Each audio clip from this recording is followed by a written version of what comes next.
Get to the big story of the day. In this case, it's the battle between President Trump and Elon Musk. Their fallout playing out for the whole world to see. Now, Musk, once a close Trump ally, now one of the president's biggest critics just days after stepping away from Doge. The feud began after Elon slammed the president's so-called big, beautiful bill, warning that it would include tax and spending cuts and spike the deficit by an estimated $2.4 trillion over the next decade. Musk has used his social media platform X to drum up opposition against the bill, but, well, let's just say things took an even sharper turn after Elon claimed that Trump is in, quote, the Epstein files. Musk added that this is the real reason they have not been made public as yet. Trump then took to his own platform, Truth Social, suggesting that Elon is retaliating against him after the president took away his EV mandate, which forced everyone to buy electrical vehicles.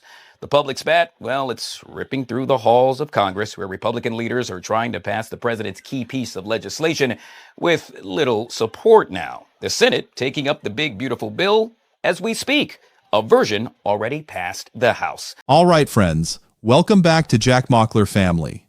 The viral image of Elon Musk delivering a dramatic courtroom knockout blow against Trump is fiction. No such document handover or scene occurred. But Trump's lawyers are scrambling over real, documented legal developments that are more complex and potentially more damaging than any Hollywood-style moment. Here's where the real story gets interesting, and honestly, a little bit poetic in a way that feels almost too perfect to be coincidental. The actual evidence that's causing legal headaches for Trump's administration didn't come from Musk at all. It came straight from Trump's own mouth, delivered live on national television in front of Congress, with cameras rolling and lawmakers watching and the entire country paying attention. Think about that for a second. The most damaging piece of evidence in this entire saga was spoken out loud by the president himself during a formal address to the joint session of Congress, with absolutely no filter and apparently no awareness of what he was walking into. Joining us now to discuss this and so much more is Madeline Somerville, Democratic strategist, speechwriter, and political advisor right here on the Live Zone. Good to see you, Madeline. Happy Friday. Good to see you too, Guy. Thanks for having me. All right, let me take a breath here. Whew, that was a lot to discuss. And I got to tell you, we have a lot to get to. In this case, we're talking all things Elon Musk and President Trump. What are you making of this? I have never seen anything of the like. It's pretty crazy, right? It's pretty astonishing. And I heard one newscaster say something like, I don't like when mom and dad are fighting, which actually feels pretty accurate here. So we've heard a lot of back and forth. Here's what I think is actually going on. I think that Elon Musk is a big advocate of regulating AI, and ethics and keeping it in check.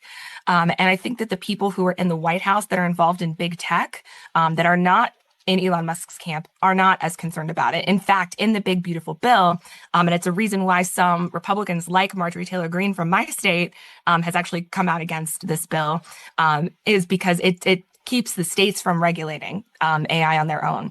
And I think that that's what this falling out is all about. He basically confessed to something his own administration had been denying, and he did it in front of millions of people, creating a permanent record that his legal team now has to somehow explain away. Trump stood at that podium and casually mentioned that DOGE, the Department of Government Efficiency, was being headed by Elon Musk, who happened to be sitting in the gallery that night. It was a throwaway line, a moment of recognition for a political ally, a shout-out to a guy who had been doing some work for the administration. Except that one throwaway line completely contradicted the official position that the administration had been putting forward in every single piece of official documentation. The formal paperwork said something entirely different.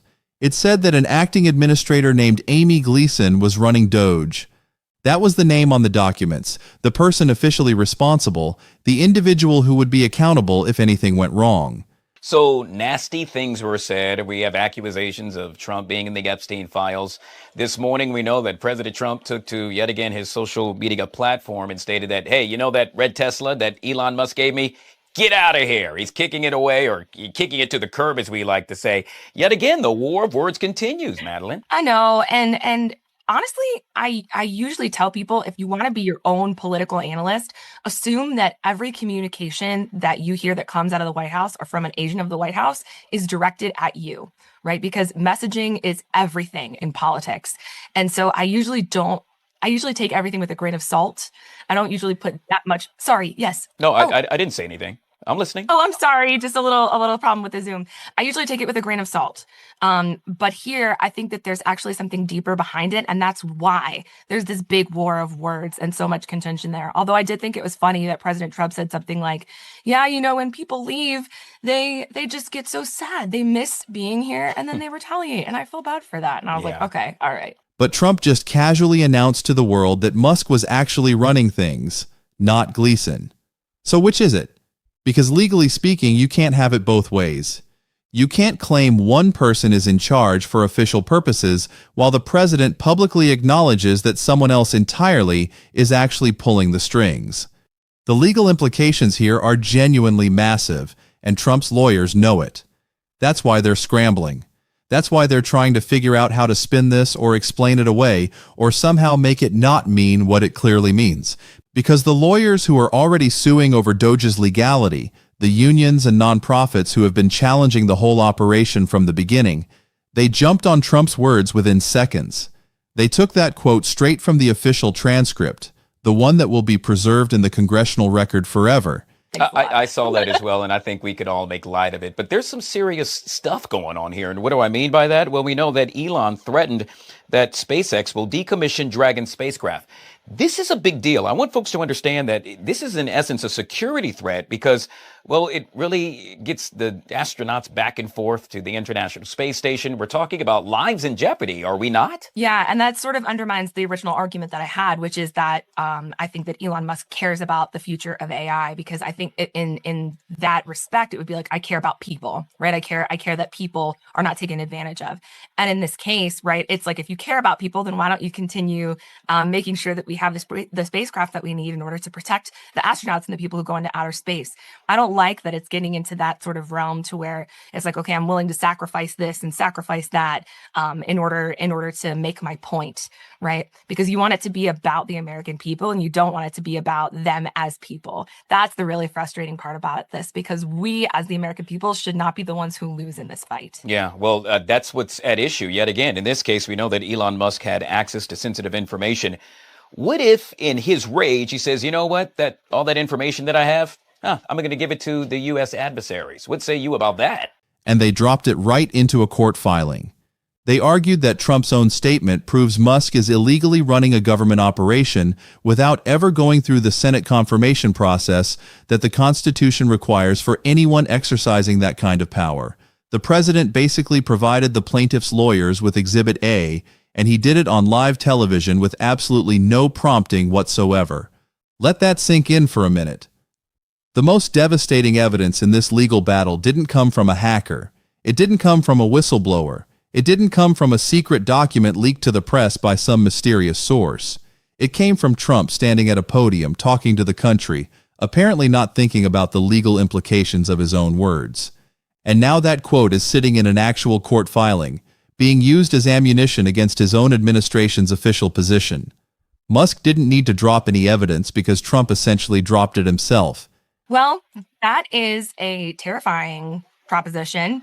I would hope that after spending so much time working for the American people, that Elon Musk wouldn't want to subject us to that. But you actually bring up a really interesting point in terms of personal surveillance and collecting our personal information. So actually the lady Amy Gleason, who is the acting director of Doge while Elon Musk is gone, she is known for being really good at streamlining personal data. She actually got an award from President Obama in 2015 for doing something like that helped with rural healthcare. Now she's running Doge. And the reason why, right, is because they're trying to streamline our data. So I think you actually bring up a larger issue that people really need to start looking into. All right. So, Madeline, let's say you and I have a beef. Let's just keep it in-house. We're not going to air our dirty laundry. And this is why. Apparently, Russia now stating that they will offer political asylum to Elon Musk. In essence, yes, they're making fun of it all, but yet again, America now has egg on its face, does it not? And that might honestly be even more damaging than anything Musk could have purposefully leaked. Because when you get a leaked document, you can question its authenticity. You can argue about where it came from, who created it, whether it's been edited or manipulated in any way, but you cannot question your own words. You cannot argue that the tape is fake when everyone saw you say it live. You cannot claim the transcript was doctored when it's a matter of public record, preserved by the Congressional Archives forever. This whole situation is honestly kind of wild when you think about it from a purely strategic perspective. Trump is a guy who has built his entire political identity around being a master communicator, someone who knows how to use the media, someone who controls the narrative. And yet here he is, being done in by his own words, by a casual remark that his legal team is now probably losing sleep over. It's the kind of self-inflicted wound that makes you wonder how a man so experienced in public life could make such a basic mistake. But then again, maybe it's not a mistake at all. Maybe it's just Trump being Trump, saying what he thinks without considering the consequences, assuming that his words don't have the same weight as written documents or formal statements. But in the legal system, words absolutely matter. They matter a lot. And when those words contradict official paperwork, they can create a nightmare for the lawyers trying to defend the administration's position. Now, let's be clear about something. Musk isn't just sitting quietly on the sidelines while all this is happening. Far from it, actually. He's been out there making some seriously explosive statements, especially regarding Epstein. He tweeted back in 2025 that Trump is connected to the Epstein files, and he's hinted repeatedly that a major disclosure is on the horizon. Big talk. Scary-sounding talk. The kind of talk that gets people's attention and makes them wonder what exactly he knows. But here's the crucial catch, and this is where a lot of people get confused. Musk hasn't actually produced any documents. There's no sworn testimony, no paperwork, nothing you could actually hold up in a courtroom and say, here's the proof. It's all talk so far, and as any lawyer will tell you, talk isn't evidence, talk is noise, talk is pressure. Talk can shape public perception and political narratives, but it doesn't move a case forward in federal court. And the situation gets even messier when you bring Epstein's own former attorney into the picture. A guy named David Schoen came out publicly and said that Epstein had no information that would harm President Trump. He basically called Musk's claims speculation, not evidence. So you've got Musk tweeting explosive-sounding things, and you've got the actual lawyer who represented Epstein saying, actually, there's nothing there. That's a significant gap between claim and reality, and it's a gap that matters when you're talking about actual legal proceedings. The scary-sounding tweets might generate headlines and social media engagement, but they're not the same thing as admissible evidence. They're not going to convince a judge or a jury of anything. They're just words on a screen, and in the legal system, words on a screen don't carry much weight unless they're backed up by something concrete. So here's where we're really at as this story continues to develop. The dramatic Musk evidence drop that everyone keeps talking about? Mostly hype so far. The actual legal ammunition being used in real courtrooms right now? That's coming from Trump's own words about Musk running Doge. It's honestly kind of poetic if you think about it. The guy who talks more than almost anyone in politics may have just talked his way into a legal nightmare, live on camera in front of Congress with the entire country watching. And that's just the surface level of this story, because underneath all of this, there's a whole tangled web of investigations that have been quietly shut down, agencies that stopped looking into Musk's companies right around the time he started running Doge, and conflict of interest questions that honestly should be making a lot more headlines than they currently are. Let's actually slow down here because there's a tremendous amount going on beneath the surface, and honestly, most people online are getting this story completely wrong. They see the headline about Musk dropping evidence, and they picture some kind of spy movie moment where the tech billionaire strides into a courtroom and produces a document that changes everything. That's not what's happening. What's actually unfolding is way more bureaucratic, way more tangled up in paperwork and legal filings and procedural arguments. But honestly, that's kind of what makes it scarier, not less scary, because the dramatic version is fiction. The bureaucratic version is real. And it's happening right now in actual courtrooms, with actual judges, and actual legal consequences that could reshape how government power gets exercised in this country. Let's start with the Doge lawsuits because that's where the real legal fireworks are happening today, not in some hypothetical future scenario. The Department of Government Efficiency was supposed to be this streamlined cost-cutting operation, a way to eliminate waste and make government run more efficiently. That's the public-facing narrative. That's what they've been selling to the American people. And officially, On paper, the operation was being run by someone named Amy Gleason, an acting administrator. That's the official story, the one written down in government documents, the one that would appear in any congressional testimony or official filing. That's the name on the organizational charts and the budget documents and all the official paperwork. But then Trump, during a major nationally televised address to Congress, just casually throws out there that Doge is headed by Elon Musk, who is in the gallery tonight, like it's just a fun little shout-out, a moment of recognition for a political ally who happens to be sitting in the audience. Except that one casual remark completely contradicts the official paperwork, and that contradiction has massive legal implications. Here's why this matters so much legally speaking. If Musk is actually running Doge, not just advising, not just helping out, not just providing occasional input, but actually making decisions and exercising real government power, then he's subject to something called the Appointments Clause in the Constitution. That clause requires anyone who exercises significant government authority to go through the Senate confirmation process. They have to be nominated, investigated, questioned by senators, and ultimately approved before they can legally hold that kind of power. Musk never did that. He was never nominated. He was never vetted. He was never confirmed by the Senate.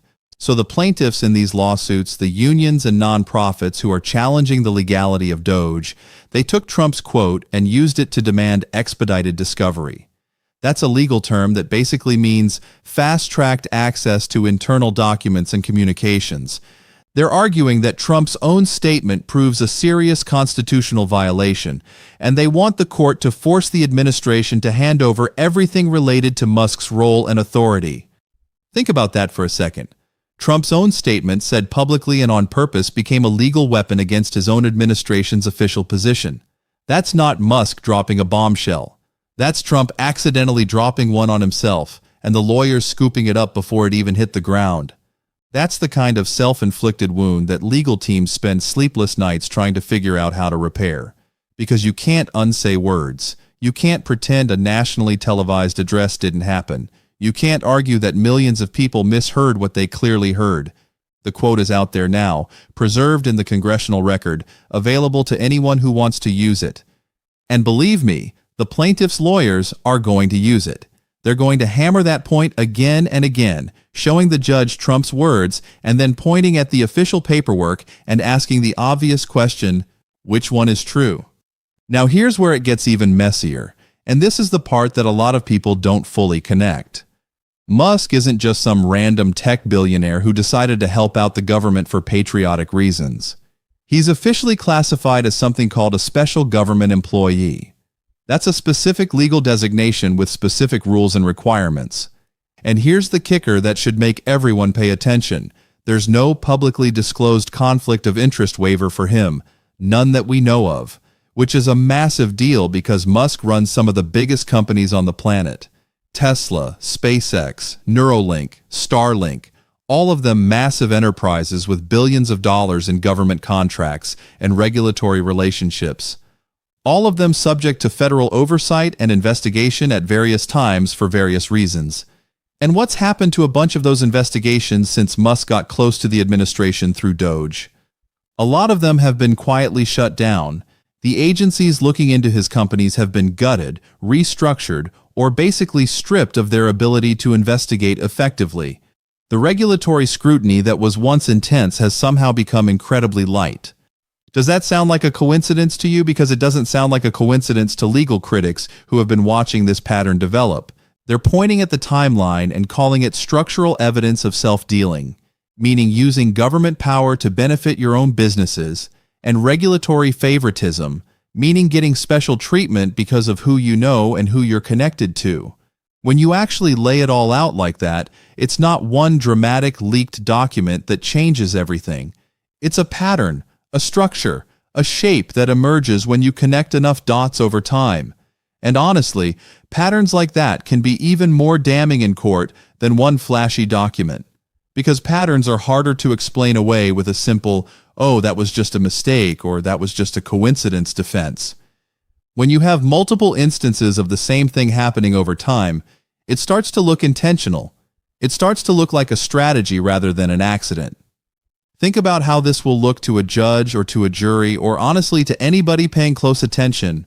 You've got a guy running massive companies with billions of dollars in government business. Those companies are under federal investigation. Multiple agencies, multiple issues, real scrutiny. Then that same guy takes on a powerful, unelected role inside the federal government without going through any kind of confirmation process. And suddenly, conveniently, a bunch of those investigations slow down, or the agencies running them get restructured or defunded or straight up shut down. You don't need a secret document to see the shape of that. You just need a timeline.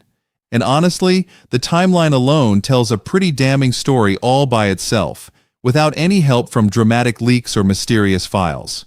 Now let's circle back to Musk's public statements because this is where a lot of the online confusion is coming from. And I get why people are confused. Musk has this whole Twitter files thing going on, these releases where he shares internal company documents and communications framed as exposing fraud, waste, hidden agendas, all that kind of stuff. Some of it does grab attention. Some of it is genuinely interesting, but most outlets that have actually looked at these releases carefully, including NPR and other serious news organizations, have basically said that this mostly just confirms stuff we already kind of knew. It's not some game-changing legal bombshell dropping fresh evidence into Trump's actual court cases. It's more like reinforcement, confirmation, not revelation. It's interesting background information, but not a legal knockout punch.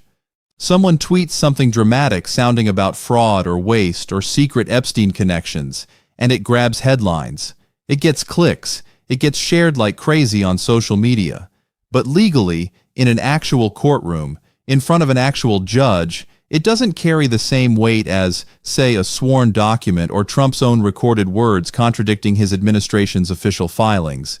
There's a huge difference between what works online and what works in court, and that difference matters a lot more than most people realize. The legal system operates on evidence, not speculation. It operates on documents and testimony, not tweets and rumors. And right now, the only real evidence that's actually moved a case forward is Trump's own words, not anything Musk has said or done. And look, I get why people fall for the Musk drops bombshell framing every single time. It's exciting. It feels like something big is finally about to happen. It feeds into this narrative of the heroic billionaire taking on the corrupt political establishment. But if you've noticed a pattern here, it's that these teased bombshells keep getting teased over and over without ever quite landing. They're always coming soon. They're always just around the corner. They're always about to change everything. But so far, they never actually do. That doesn't necessarily mean nothing's there. It just means that, as of right now, talk is all we've actually gotten. And in a courtroom, talk doesn't move a case forward. Documents do. Sworn statements do. Trump's own contradicting quote about Doge does. That's the difference between noise and evidence.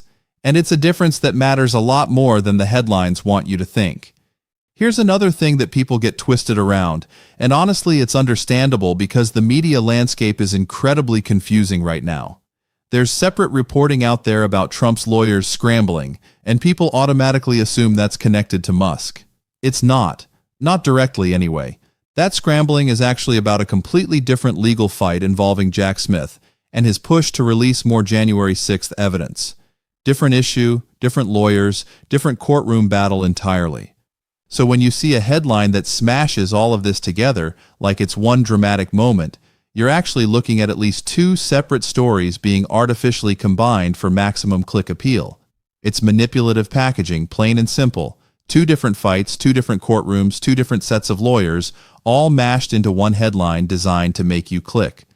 But let's actually connect the real dots here because this is where the story gets genuinely interesting. Way more interesting than a fake leaked document would be.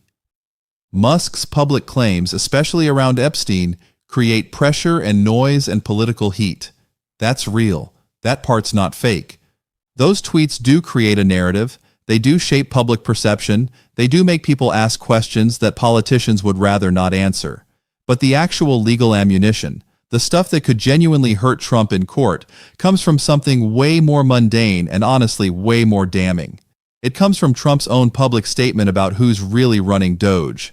That single sentence, said out loud on camera, might end up being more legally significant than anything Musk has tweeted so far. And House Democrats aren't just sitting around either. They've actually demanded clarification from Pam Bondi and Kash Patel about Musk's Epstein claims. They want answers. They want transparency.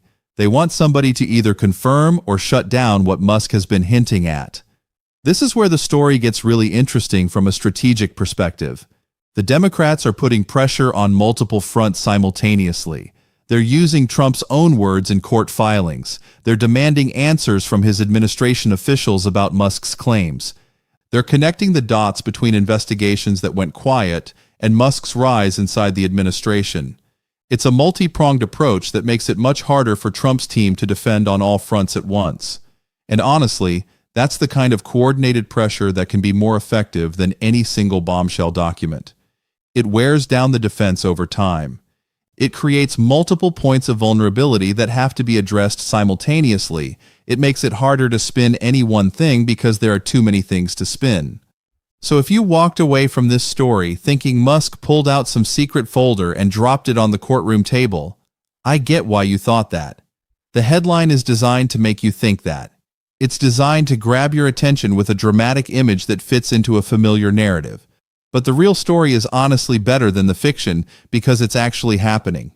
It's Trump's own words, spoken in front of Congress, now sitting in actual legal filings. It's a pattern of shutdown investigations lining up suspiciously well with Musk's rise inside the administration. It's a conflict of interest question that nobody's fully answered yet. That's the real, irrefutable evidence everybody's talking about. And it didn't come from a leak. It didn't come from a hacker. It didn't come from a mysterious source in a dark parking lot. It came from Trump's own mouth, on camera, for the whole world to see. The broader implications here extend way beyond just one legal case or one political scandal. If Musk really was running Doge without proper Senate confirmation, that's a genuine constitutional problem. It means real government power got exercised by someone who never went through the process required to hold that power in the first place. And if agencies investigating Musk's companies really did get quietly shut down or weakened right as he moved into government, that raises serious questions about whether government power got used to protect private business interests. This should matter to you, even if you don't care about Musk or Trump specifically, because the actual precedent being set here is bigger than either one of them. If a private citizen running some of the largest companies on the planet can walk into a powerful government role without Senate confirmation, without a conflict of interest waiver, and without any of the usual accountability structures, that's a door that doesn't just open for Musk. That's a door that opens for whoever comes next too. Who benefits from all the confusion around this story? Definitely not the average person trying to understand what's actually happening in their own government. The people who benefit are the channels pumping out misleading headlines, farming views off a fake moment that never actually happened. Meanwhile, the actual legal fight, the one that could genuinely reshape how much unelected power someone like Musk can hold inside the federal government, gets buried under clickbait that nobody bothers to fact-check. It's a classic case of the media landscape failing the public, prioritizing engagement over accuracy, prioritizing clicks over understanding. Here's what's coming next, because this story is nowhere near finished. Those Doge lawsuits are moving forward, and that expedited discovery request could force a lot of internal communications out into the open. Stuff that's currently hidden from public view. Stuff that could reveal exactly how much authority Musk actually had, who was making decisions, and how those decisions affected his businesses. If that discovery process actually reveals more coordination between Musk's companies and Doge's decisions, that's when this story could genuinely explode way beyond the hinted at Epstein bombshell. That's when it could become something that fundamentally changes how people understand the relationship between private wealth and government power. The real danger for Trump and his administration isn't Musk's tweets. It's the paper trail that could emerge from these lawsuits. It's the internal communications that might get forced out into the open. It's the sworn testimony that could happen if this case goes to trial.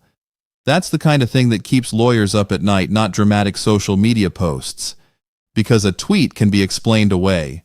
A pattern of behavior documented in internal emails is much harder to defend. Forget the fake mic drop moment everybody's imagining. The real story is Trump's own words being used against his own administration in court. It's a pattern of investigations mysteriously going quiet. It's a conflict of interest question sitting there completely unanswered. That's the real, irrefutable evidence, and it's been sitting in plain sight this whole time, not hidden in some secret folder waiting to be dropped. We spend so much time online scrolling past headlines built for shock value, waiting for some dramatic reveal that fits the movie version of how scandals are supposed to work. But real accountability rarely looks like a mic drop. It looks like a slow, boring paper trail. It looks like a slip of the tongue during a speech. It looks like patterns building up over months, connected one lawsuit filing at a time. The real story isn't a dramatic Musk bombshell. It's Trump's own words being used against him in court, exposing a pattern of regulatory favoritism that's now under multiple legal and congressional investigations. The bureaucratic reality is slower, but ultimately more dangerous than any Hollywood fiction.